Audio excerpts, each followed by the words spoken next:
Barbara Lee is a Democrat from California, and she joins us. Good afternoon, ma'am. Good afternoon, ma'am. Given the President's willingness to give significant ground on tax cuts, what is your reaction to Speaker Boehner's latest offer, especially following Friday's meeting when it appeared as though they might be close to a deal? Well, of course, this is another one of the Speaker's gimmicks. I think we have seen the President move forward and negotiate in good faith, and the Speaker needs to stop playing games and come back and begin to negotiate in good faith. I think it's very important to recognize, Martin, that this is a human cliff. Today we talked with people who will be unemployed. They will not receive any more unemployment compensation after December 29th. We have over 2 million in our country who will be just left on the edges, who will be left hanging, no income to pay their bills, to pay their rent, to buy food.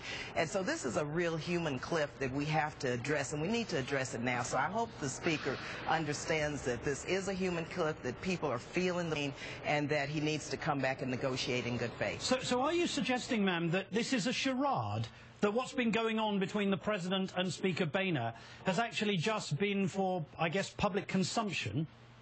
Well, it's hard to know. I think what we need to understand and recognize is that, as they say, the proof of the pudding is in the eating. And we have to see exactly what the Speaker comes up with. What the Speaker's talking about now, if you ask me, is just a gimmick. I hope that he has been negotiating in good faith. I know the President has. You have seen the President give, and that's how you negotiate. But I think it's very important that the Speaker not do anything that privately and go through the motions where he can't stand behind that publicly and then change his course. So okay. I'm hoping that we can get a deal and get one that really addresses human beings and what the impact of this could be. Absolutely. Well, let me play you what Minority Leader Nancy Pelosi told our own Andrea Mitchell today when asked about Speaker Boehner's Plan B. Take a listen.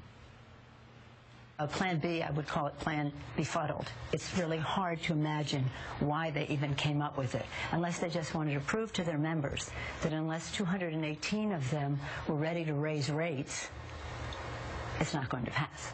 Now, the President also proposed ending the payroll tax cut, as well as lower cost of living increases on Social Security, which, of course, would result in moving more people into higher income tax brackets.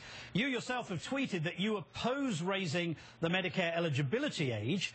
But can you live with ending, for example, the payroll tax cut and changes to Social Security? Let me say, Martin, there are many of us who said we cannot tolerate any cuts in benefits to Medicare or to Medicaid. That is just totally objectionable. I don't believe that seniors, the most vulnerable, the poor, and the disabled need to pay the price. They already are suffering. They're living on the edge. And so I'm hoping that this deal that comes forward will not include benefit cuts in Medicare and in Social Security. But if this is the only way the President can reach an agreement with Speaker Boehner before the end of the year, what choice does he have? Well, let me just say, no cuts in benefits to Medicare and Medicaid. I don't believe that the President wants to allow seniors and low-income individuals and the disabled to pay the price for this deal. I'm hoping that at the end of the day, they will come up with a fair and balanced proposal that really is fair and balanced and that really doesn't place the burden once again on the back of the most vulnerable. Congresswoman Barbara Lee from California, thank you so much. Thank you. Next.